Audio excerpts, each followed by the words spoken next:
Test.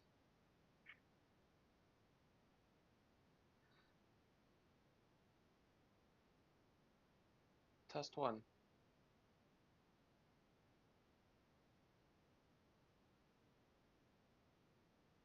Nice.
All right. Happy Saturday. It's another live stream. I got a bunch of plants to show you updates on. I'm gonna do a kind of a peekaboo. I did a couple of shorts earlier this week on I call them peekaboo videos. I don't use the humidity domes on the seedling trays. I use really fancy equipment. I'm saying that tongue in cheek. Yeah, I'm gonna show you.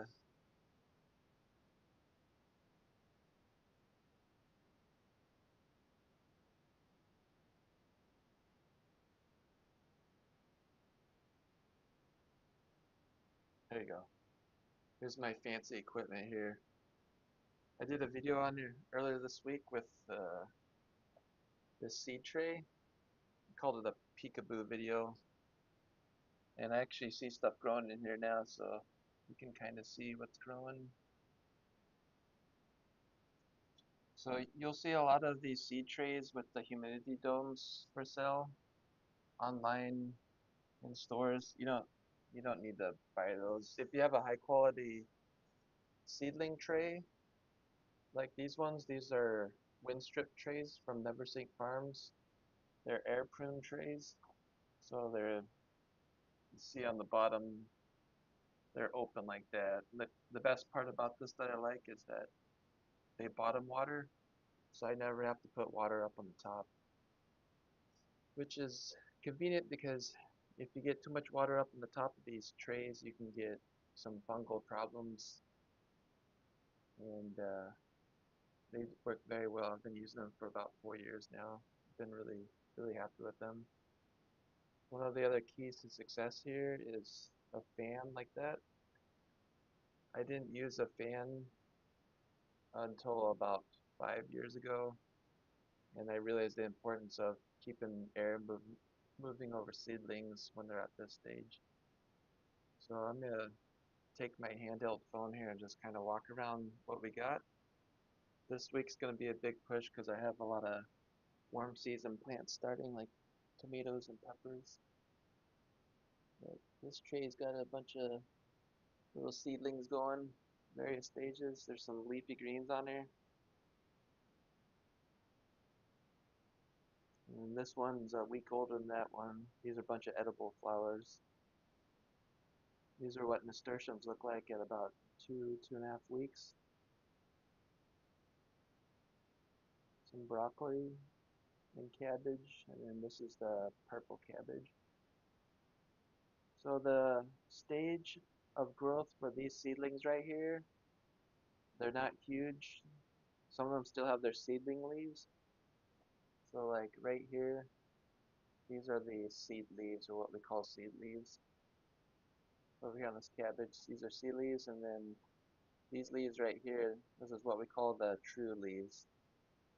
So when the seedling comes to life after it breaks dormancy, comes out of its seed shell, you'll see these two leaves first, And then after it starts photosynthesizing, making its own food, then you'll start to see these true leaves pop out. And this is getting about to the stage, like right here, you can see these guys, they're just under an inch each. This is about the stage where I start adding a really weak fertilizer. So all these seedlings in this tray, they haven't seen any fertilizer yet. It's just been water. If you didn't know that, that's the cool part about nature's a seed that's stored. It has all the carbohydrates and sugars that that plant needs when it comes out of dormancy. So no fertilizer is required. In fact, if you add fertilizer, it's probably going to have a detrimental effect. And I made a mistake a few years ago of accidentally putting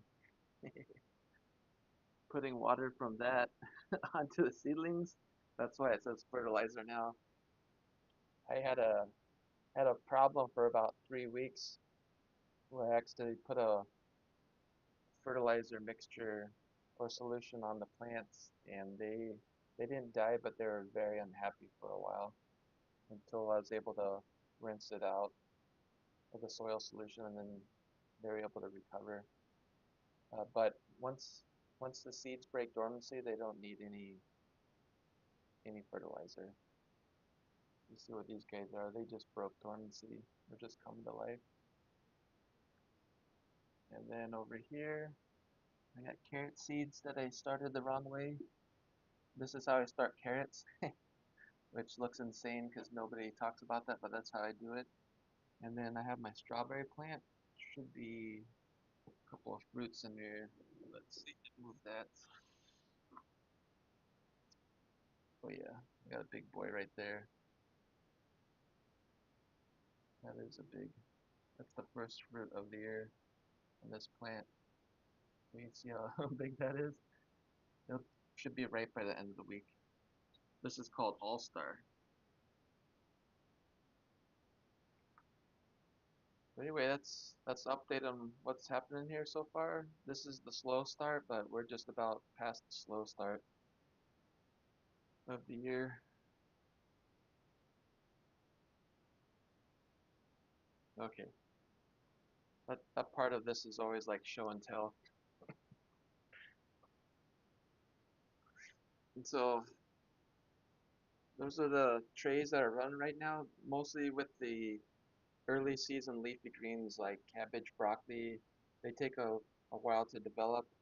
And for my residential instant garden customers, I try to get those to the point where they're ready to harvest broccoli and cabbage end of May, early June. So the season starts first week of May, runs to the end of October, and I've developed over many years a system to where I can predict when I can harvest plants here in Minnesota. It gets really tricky because here in Minnesota, like we're under a blizzard warning for this weekend, so which is kind of funny because I'll bring this guy back out here.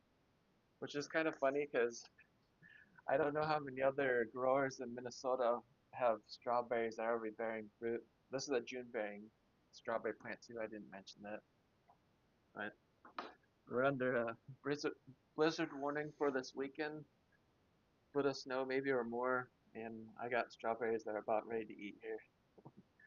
So if you haven't seen that, also it's possible to grow fruiting plants like strawberries, or I haven't done raspberries, but I kind of want to experiment with growing those indoors at some point in time also. Uh, but May through October here in Minnesota, that's usually the growing window that I focus on, and it can be challenging. So a lot of my customers that have been growing with me for years, they already know that by the end of May, early June, it's possible we'll have 90-degree weather. That's kind of nutty because sometimes around Mother's Day in May, we can have frost warnings, which is another reason why I love grow bags and container gardening, because if we get a late cold snap here in Minnesota, I can simply pick up the containers and move them inside the house. If you are unfortunate enough to have them in the ground at that point, and then you kind of have to scramble to cover them up with frost blankets and whatnot. But yeah, blizzard warning this weekend, and I got strawberries ready to harvest inside. Cheers.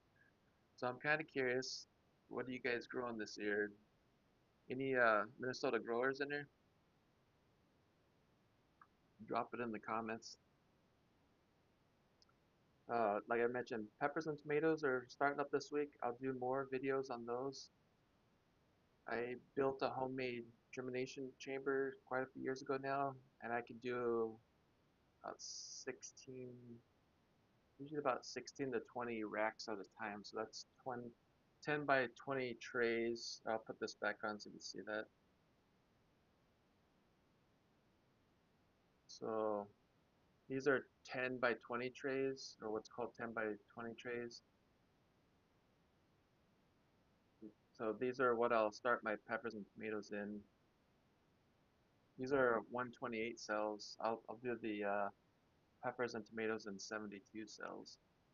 But these 10 by 20 trays, that's what I'll use to start the peppers and tomatoes, and that's normal. The difference is that with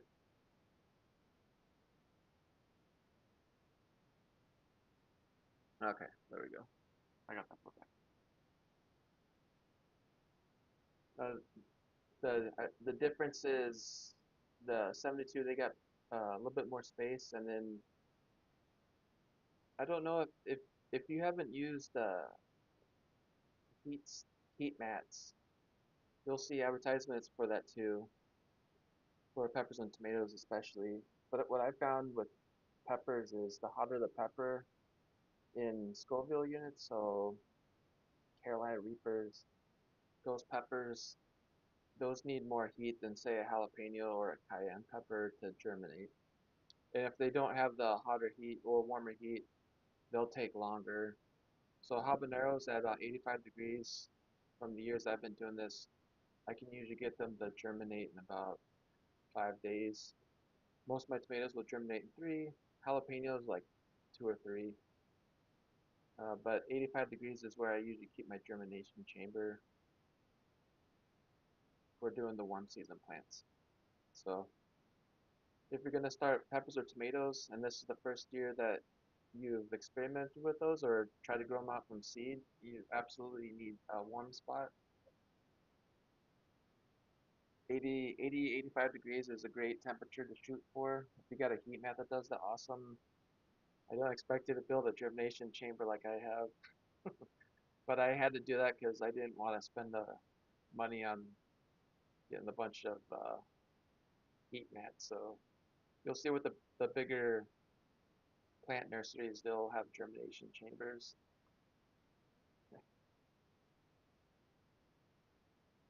Hello.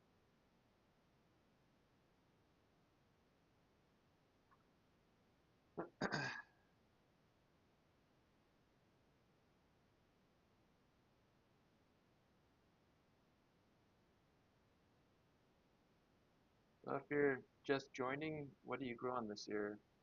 What do you hope to grow?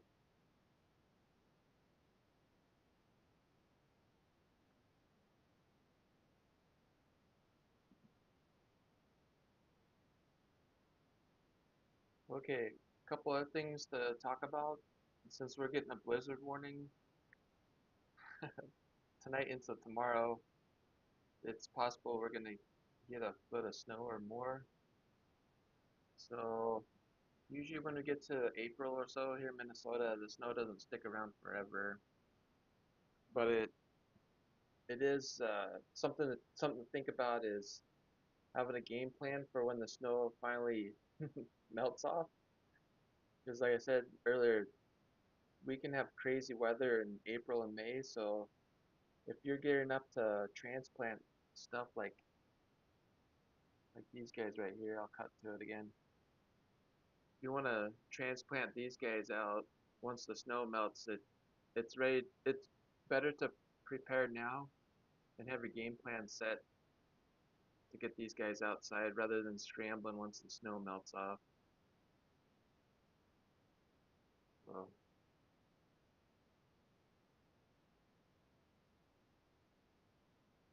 and I've said this for the last couple of weekends too. If you haven't purchased your seeds yet, definitely get on the ball with that. I know last month, and it's mid-March now, usually starts in January, February is when I get inundated with all the seed catalogs. And I have about 7 vendors that I buy seeds from on a regular basis now.